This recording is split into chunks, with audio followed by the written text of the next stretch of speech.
Hello friends, welcome to my channel. तो चलिए आज देखते हैं प्रौद्योगिकी, जैव विविधता और पर्यावरण से संबंधित 10 क्वेश्चन। ठीक है, तो आज विशेष है हाइपरबैरिक ऑक्सीजन थेरेपी क्या होता है, तो इसकी बात करेंगे। लेकिन चलिए पहला क्वेश्चन आज देखते हैं कि क्या है।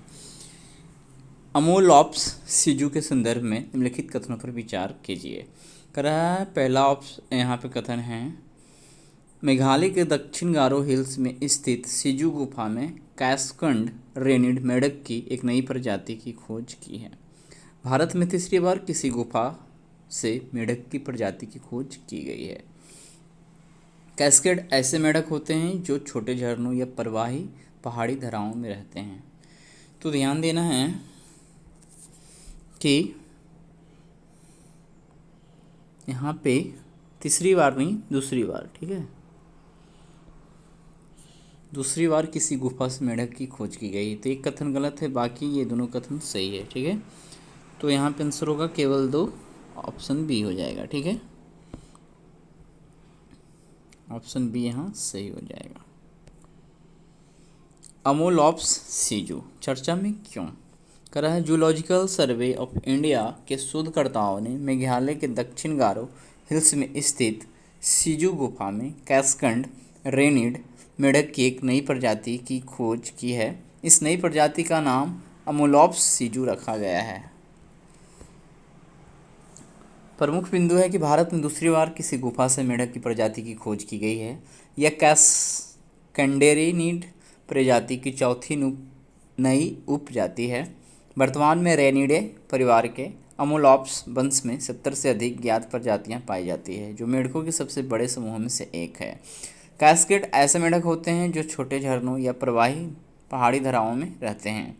कैस्केड रेनिड प्रजातियां व्यापक रूप से पूर्वोत्तर व उत्तर भारत, नेपाल, भूटान, इंडो चाइना क्षेत्र से लेकर मलाया प्रायद्वीप तक पाई जाती हैं। दूसरा देखते हैं, निम्नलिखित कथनों पर विचार कीजिए। हाल ही में भारत सरकार ने जलवायु परिवर्तन से निपटने में युवाओं की भागीदारी को प्रोत्साहित करने के लिए मेरी लाइफ मोबाइल एप्लीकेशन लॉन्च किया है।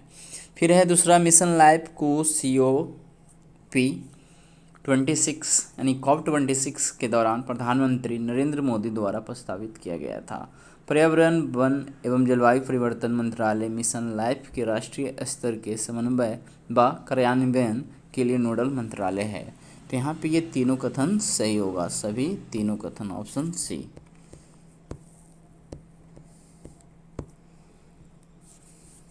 मेरी लाइफ है चर्चा में क्यों कर, हाल ही में भारत सरकार ने जलवायु परिवर्तन से निपटने में युवाओं की भागीदारी को प्रोत्साहित करने के लिए मेरी लाइफ मोबाइल एप्लीकेशन लॉन्च किया है।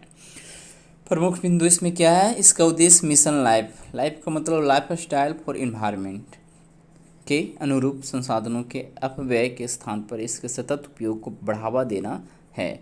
मिशन लाइफ को COP26 के दौरान प्रधानमंत्री नरेंद्र मोदी द्वारा प्रस्तावित किया गया था। यह मंत्रालयों एवं संस्थानों को इवेंट रिपोर्ट अपलोड करने और चल रहे जन अभियान की प्रगति को ट्रैक करने में सक्षम बनाता है। साथ ही यह ऐप जलवायु परिवर्तन के लिए युवाओं की कार्रवाई को उत्प्रेरित करता है। उल्लेखनीय है कि मिशन लाइफ की परिकल्पना भारत के नेतृत्व वाले वैश्विक जन आंदोलन के रूप में की गई है, जो पर्यावरण की रक्षा एवं संरक्षण के लिए व्यक्तिगत और सामूहिक कार्रवाई को बढ़ावा देगा। पर्यावरण, वन एवं जलवायु परिवर्तन मंत्रालय मिशन लाइफ के राष्ट्रीय स्तर के समन्वय व कार्यान्वयन के लिए नोडल मंत्रालय है। चलिए तीसरा देखते हैं, जंपिंग स्पाइडर के संदर्भ में निम्नलिखित कथनों पर विचार कीजिए। तो 3 कथन यहाँ देखते हैं। कह रहा है, जूलॉजिकल सर्वे ऑफ इंडिया के शोधकर्ताओं ने कर्नाटक के मूकांबिका वन्यजीव अभ्यारण्य से फिटेला धृतिया और तमिलनाडु के सलेम जिले से फिटेला प्लेटनिकी नामक जंपिंग स्पाइडर की 2 नई प्रजातियों की खोज की है। इस वंश की मकड़ियाँ झाड़ियों, घास की पत्तियों और पेड़ की छालों के नीचे रहती है। करें इनमें 2 जोड़ी स्थिर एवं 2 जोड़ी गतिशील आंखें पाई जाती है। तो ध्यान देना, इनमें 3 जोड़ी स्थिर और 1 जोड़ी गतिशील आंखें पाई जाती है। यहाँ पे ये तीसरा कथन गलत है, तो केवल 2 तो सही होगा ही अब। ठीक है, तो ऑप्शन बी यहाँ करेक्ट हो जाएगा। चलिए देखते हैं, जंपिंग स्पाइडर चर्चा में क्यों है। जूलॉजिकल सर्वे ऑफ इंडिया के शोधकर्ताओं ने कर्नाटक के मूकांबिका वन्यजीव अभयारण्य से फिटेला धीरतिया और तमिलनाडु के सलेम जिले से फिटेला प्लेटनिकी नामक जंपिंग स्पाइडर की 2 नई प्रजातियों की खोज की है। प्रमुख बिंदु करा नई प्रजातियां सॉलिसिडे परिवार के फिटेला वंश से संबंधित है, जो छोटे या मध्यम आकार की रंगीन मकड़ियाँ हैं। इस वंश की मकड़ियाँ झाड़ियों, घास की पत्तियों और पेड़ की छालों के नीचे रहती हैं। करा इनका सिर गोल या अंडाकार और अपेक्षाकृत उभरा हुआ होता है, जबकि पेट अंडाकार या लंबा होता है। इसमें 3 जोड़ी स्थिर एवं 1 जोड़ी गतिशील आंखें पाई जाती है। यह अपनी तीक्ष्ण दृष्टि के कारण सटीक व लक्षित छलांग लगाने में सक्षम होती है। मूकांबिका वन्यजीव अभयारण्य करैया वन्यजीव अभयारण्य कर्नाटक के उडुपी जिले में पश्चिमी घाट क्षेत्र में स्थित है। इसे वर्ष 1974 में राज्य सरकार द्वारा अधिसूचित किया गया था। यह अभयारण्य लगभग 370 वर्ग किलोमीटर क्षेत्र में विस्तृत है। मूकांबिका मंदिर और कोदाचद्री पहाड़ियाँ इस अभयारण्य के भीतर स्थित है। चक्र एवं सौपर्णिका नामक 2 बारहमासी नदियाँ इससे होकर प्रवाहित होती हैं। इस अभयारण्य में पश्चिमी तटीय उष्णकटिबंधीय सदाबहार वन, पश्चिमी तटीय आर्द्र सदाबहार वन,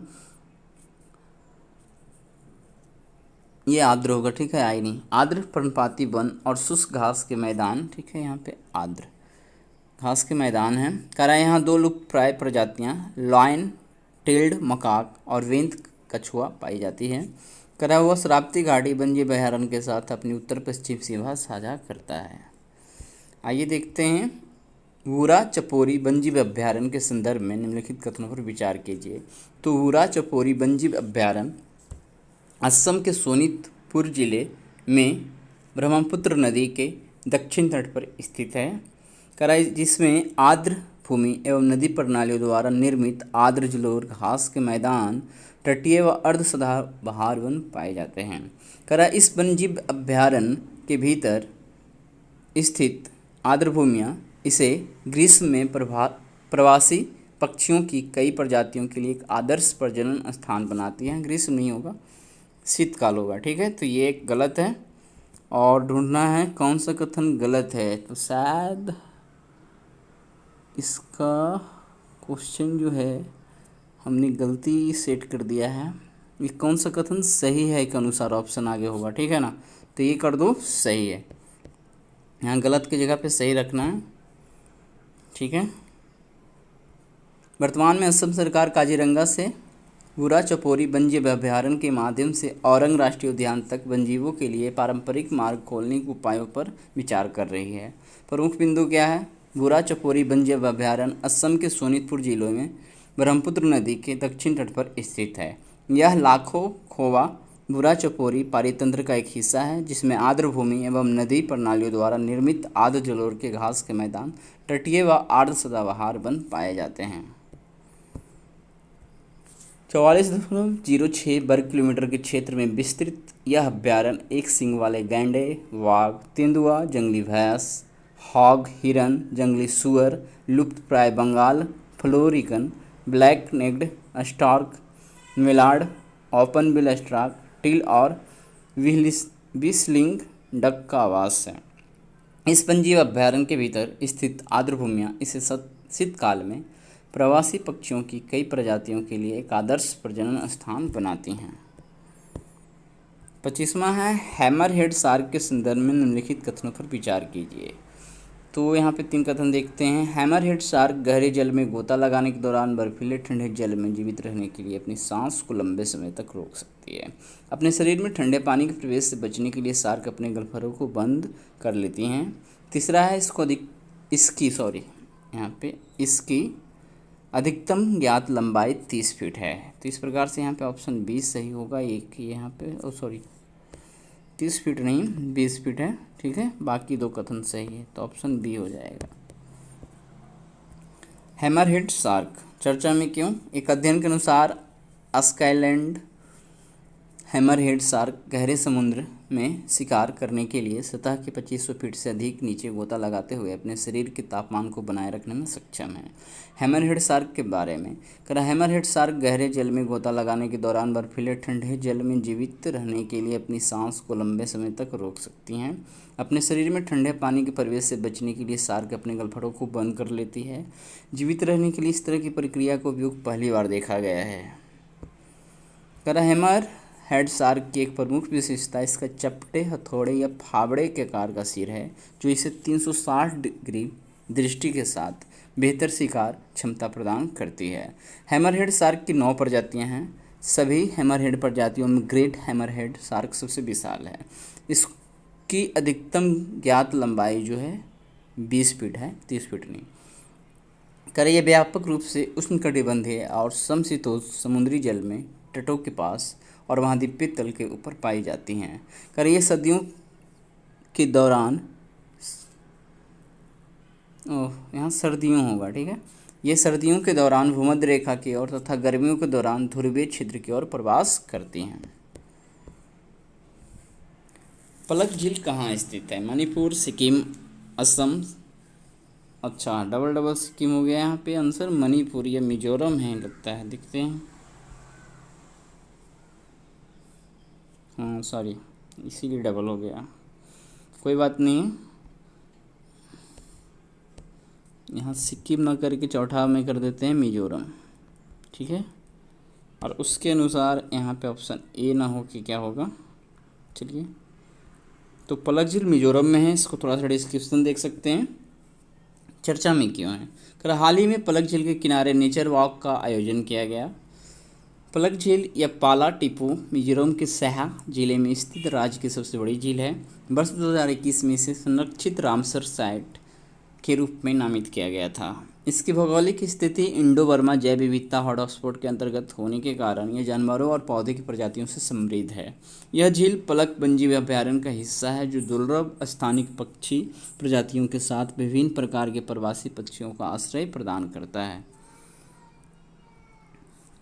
एलिगेटर गार के संदर्भ में निम्नलिखित कथनों पर विचार कीजिए। यह रे फिन वाली एक यूरीहेलाइन, जिसको कह सकते हैं अधिक लवणता को सहन करने में सक्षम मछली है। इसका वैज्ञानिक नाम एंट्रेक्टोसिटियस स्पैटुला है। इसे IUCN की लाल सूची में कम चिंताजनक श्रेणी में वर्गीकृत किया गया है। तो यहाँ पे तीनों कथन जो है एलिगेटर गार के बारे में सही है। तो देख सकते हैं यहाँ पे हम डिस्क्रिप्शन देख सकते हैं। एलिगेटर गार चर्चा में क्यों है? हाल ही में जम्मू कश्मीर झील संरक्षण व प्रबंधन प्राधिकरण ने श्रीनगर की डल झील में पहली बार एलिगेटर गार नामक एक दुर्लभ मछली की खोज की है। प्रमुख बिंदु यह रे फिन वाली एक यूरीहेलान, मतलब कि अधिक लवणता को सहन करने में सक्षम मछली है और गार परिवार की सबसे बड़ी प्रजाति है। इसका वैज्ञानिक नाम एंट्रेक्टोसिटियस स्पैटुला है। इसके शरीर का आकार टारपीडो की तरह होता है तथा दांत अत्यधिक नुकीले व सिर मगरमच्छ जैसा होता है। यह मुख्यतः मध्य और उत्तरी अमेरिका में पाई जाती है। इसे IUCN की लाल सूची में कम चिंताजनक श्रेणी में वर्गीकृत किया गया है। अब है सफ़ेद वाघ के संदर्भ में निम्नलिखित कथनों पर विचार कीजिए। सफ़ेद वाघ बंगाल टाइगर का ही दुर्लभ प्रकार है, जिसको बोलते हैं पैंथेरा टाइग्रिस, ठीक है, डबल, कोई बात नहीं। सफ़ेद वाघ दुनिया के अधिकांश देशों में पाए जाते नहीं, ये बात गलत है। सफ़ेद वाघ भारत में ही केवल पाए जाते हैं। इनके फर का सफ़ेद रंग कैसिन नामक कैसिन नहीं कुछ और था, फेलोबिनिन करके, इसको देखते हैं डिस्क्रिप्शन में, वर्णक की कमी के कारण होता है। सफ़ेद वाघ अंतर्राष्ट्रीय प्रकृति संरक्षण संघ की लाल सूची में लुप्तप्राय है। तो ये कथन तो सही है और पहला कथन सही है। 2 और 3 गलत है, तो केवल 2 सही हो जाएगा, ठीक है। आगे देखते हैं। सफ़ेद वाघ चर्चा में क्यों? हाल ही में सफ़ेद वाघ के 2 शावकों को दिल्ली के चिड़ियाघर में छोड़ा गया है। सफ़ेद वाघ बंगाल टाइगर पैंथेरा टाइग्रिस का ही दुर्लभ प्रकार है। अप्रभावी जीन अभिव्यक्ति के कारण इनका रंग सफ़ेद होता है। सफ़ेद वाघ केवल भारत में पाए जाते हैं और अब संरक्षित उद्यानों चिड़ियाघरों में ही देखे जा सकते हैं। जंगल में रिपोर्ट किया गया जंगल में रिपोर्ट किया गया आखिरी सफ़ेद बाघ मध्य प्रदेश में रीवा के जंगलों में पाया गया था। भारत में पहला सफ़ेद बाघ वर्ष 1915 में मध्य प्रदेश में देखा गया था। इनकी नाक गुलाबी सफ़ेद रंग का फर तथा काली या चॉकलेट रंग की धारियाँ होती है। आमतौर पर इनकी आंखें नीली होती है। इनके फर का सफ़ेद रंग फोमेलेनिन नामक वर्ण की कमी के कारण होता है। ठीक है, वहाँ पे कैसिन था ना, ये फोमेलेनिन नामक वर्णन के कारण सफ़ेद होता है। करा सफ़ेद बाघ अंतर्राष्ट्रीय प्रकृति संरक्षण संघ की लाल सूची में लुप्तप्राय इंडेंजर्ड और भारतीय वन जीव संरक्षण अधिनियम 1972 की अनुसूची के तहत वर्गीकृत है। आगे देखते हैं, हाइपरबेरिक ऑक्सीजन थेरेपी के संदर्भ में निम्नलिखित कथनों पर विचार कीजिए। हाइपरबेरिक ऑक्सीजन थेरेपी के दौरान रक्त में ऑक्सीजन की मात्रा बढ़ाने के लिए शुद्ध ऑक्सीजन से भरे एक हाई प्रेशर चेंबर में रहना होता है।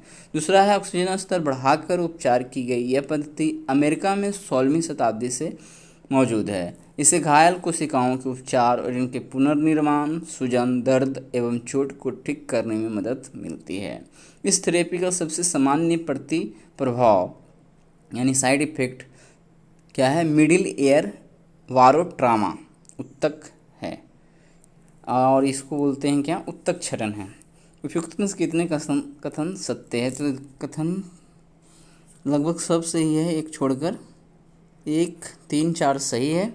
ये 16वीं शताब्दी से मौजूद तो ज़रूर है, लेकिन ये कहाँ? अमेरिका में नहीं, ब्रिटेन में है। ठीक है, ये ब्रिटेन में है।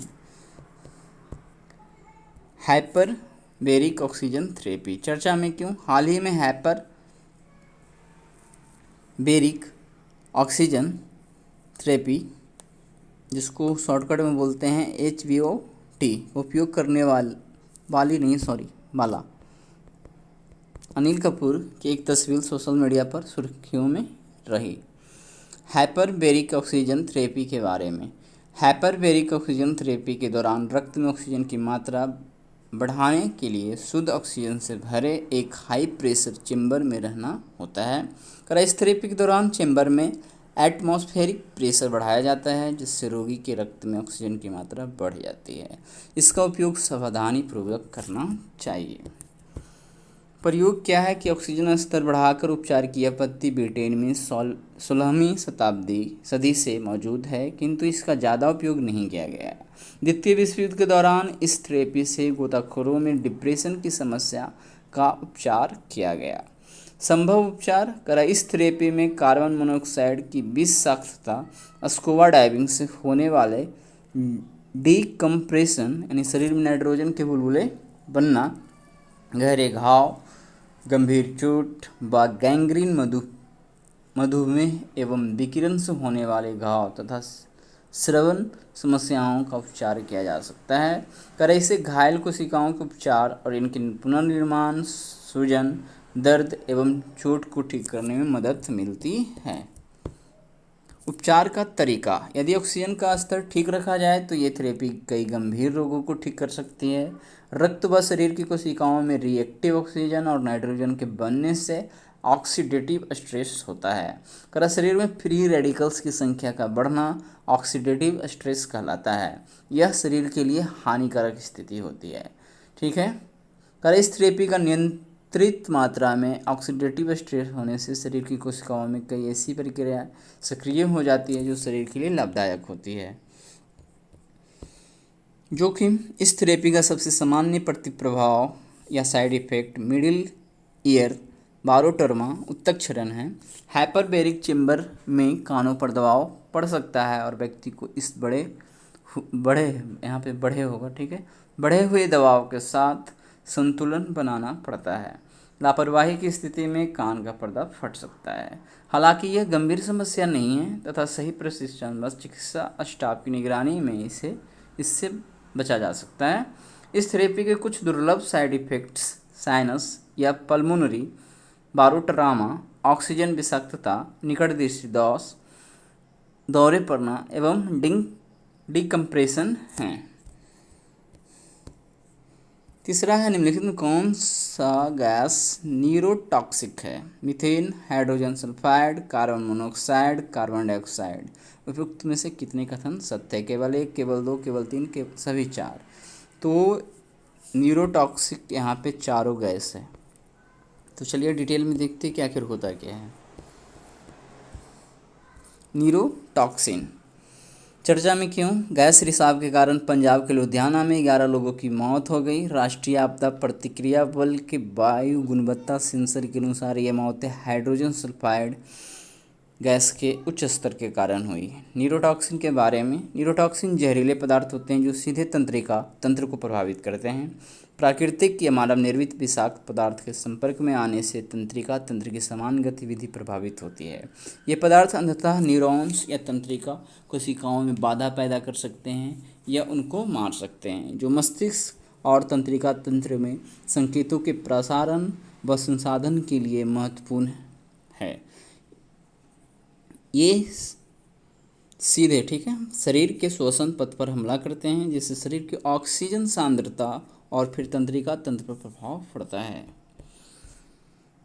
प्रमुख न्यूरोटॉक्सिक गैसें कौन कौन सा है? Methane, hydrogen sulphide, carbon monoxide और कार्बन डाइऑक्साइड। अभी हमने ऊपर देखा था। ऑक्साइड सामान्य न्यूरोटॉक्सिक गैसें हैं। अब यहाँ पे है मीथेन, ठीक है, मीथेन है यहाँ पे, और कार्बन मोनोऑक्साइड गंधहीन गैस है, इसमें कोई गंध नहीं होता है। अब देखिए, कार्बन मोनोऑक्साइड के कारण ही देखते हुए कभी कभी ठंडे के दिन में, ठीक है, वो अलाव कुछ जला के रखते हैं खाट के नीचे, और देखा जाता है कभी कभी बूढ़े लोग जो होते हैं उनको सोए हुए में मृत्यु हो जाता है। तो यही कारण होता है, कार्बन मोनोऑक्साइड गैस जो है उस अलाव से निकलता है और गंध भी नहीं आता है, सोए सोए जो है रिएक्शन जो होता है हो जाता है और मृत्यु हो जाती है। तो आगे देखते हैं।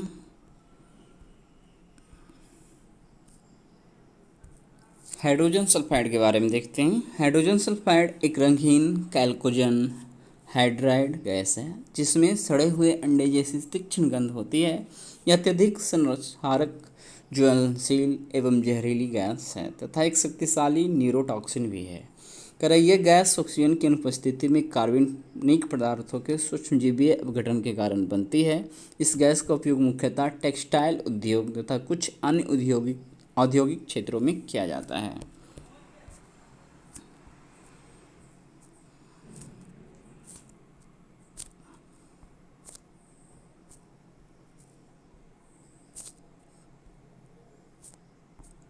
चलिए अगला पेज। यह गैस वातावरण में दलदली क्षेत्रों, ज्वालामुखी व प्राकृतिक गैसों, अपरिष्कृत पेट्रोलियम तथा कुएं या गर्म झरनों के कुछ स्रोतों में भी पाई जाती है। मानव शरीर में भी कम मात्रा में हाइड्रोजन सल्फाइड का उत्पादन होता है, जिसका उपयोग सिग्नलिंग अणु के रूप में होता है। मानव शरीर में इस गैस की उच्च सांद्रता से सांस लेने में कठिनाई, बेहोशी, अंग क्षति और मृत्यु भी हो सकती है। यह गैस वायु की तुलना में सघन व भारी होती है और जल में घुलनशील होती है। तो आज का 10 क्वेश्चन पूरा हो गया साइंस से। तो कल मिलते हैं बिहार स्पेशल हिस्ट्री के क्वेश्चन के साथ। उसके बाद संडे को रहेगा करंट अफेयर।